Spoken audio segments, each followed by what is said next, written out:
Hi.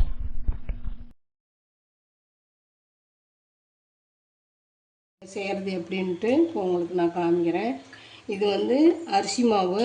அரிசி கழுவி நல்லா நிழல்லே உணர்த்தி இப்படி கோலம் போடுற அளவுக்கு அதை வறுத்து, இப்போ எப்படி கோலம் போடுறது உங்களுக்குன்னா, இது வந்து இந்த இப்படி போட்டிங்கன்னா கம்பி இழுக்கிற அளவுக்கு மாவு வறுத்துக்கணும். நம்ம இது வந்து 2 டம்ளர் அரிசி மாவுனா 1 டம்ளர் வெல்லம். இந்த டம்ளரால் 1 டம்ளர் வெல்லம்.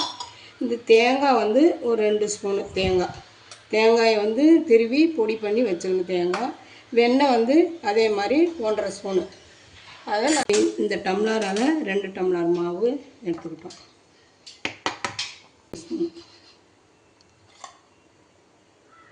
எண்ணெய் வந்து இதில் ஒரு 1.5 ஸ்பூன் வந்து இப்படி நல்லா பிசைஞ்சுக்கணும். எல்லாம் வந்து இப்போ ஒரு டம்ளர் அளந்து நான் வச்சுருக்கேன். அதுக்கு தண்ணி பாருங்கள், ஒரு 1/2 டம்ளர் தண்ணி ஊற்றுனீங்கன்னா போதும். அது வந்து எல்லாம் பாவெல்லாம் வேண்டாம், எல்லாம் கரைஞ்சாவே போதும். இப்போ வந்து வெல்லம் வந்து நல்லா வடிகட்டியாச்சு. இப்போ அதில் ஊற்றுறோம் பாருங்கள். ஊற்றோன்னே நல்லா ஒரு 2 கொதி வெந்தால் போதும். எள், தேங்காய் இது எல்லாமே நல்லா இவனாக கலக்கிவிட்டு அதுக்கப்புறம் நம்ம பாவை அதில் ஊற்றி வச்சுக்கணும். பாவை வந்து கொஞ்சம் கொஞ்சமாக ஊற்றி இப்போ பாருங்கள், மாவு வந்து நம்ம வெள்ளைப்பாவு ஊற்றுனதுக்கப்புறம் இப்படி இருக்குது. இப்படி நம்ம சப்பாத்தி மாவோட கொஞ்சம் இலக்கமாக இருக்கணும்.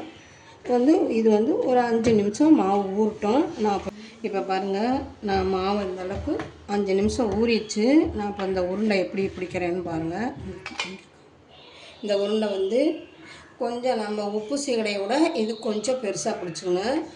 கொஞ்சம் பெருசாக நீங்கள் உருட்டிக்கிட்டிங்கன்னா கொஞ்சம் வந்து உப்பு சீகடையை விட இது கொஞ்சம் வந்து வெந்து நல்லா உள்ளார வந்து கொஞ்சம் சாஃப்டாகவும் மேலே வந்து கிரிப்பாகவும் இருக்கும். இது வந்து இந்த அளவுக்கு நீங்கள் உருட்டிக்கங்க. நம்ம உப்பு சீகடை வந்து அப்படியே ஒரு 20-30 கூட போடலாம். இது வந்து அப்படி போட முடியாது. ஒன்று ஒன்றா தான் இதை உள்ளே போடணும். ஒன்றா போட்டு கொஞ்சம் சிம்மில் வச்சு மேலே நல்லா செவந்த உடனே எடுக்கணும். அனல் வந்து சிம்மிலே இருக்கணும். ரொம்ப ஹையில் இருந்துச்சுன்னா மேலே கருவிடும், உள்ளார வந்து வேகாது. இப்போ பாருங்கள், இந்த அளவுக்கு வந்து பொரியணும்.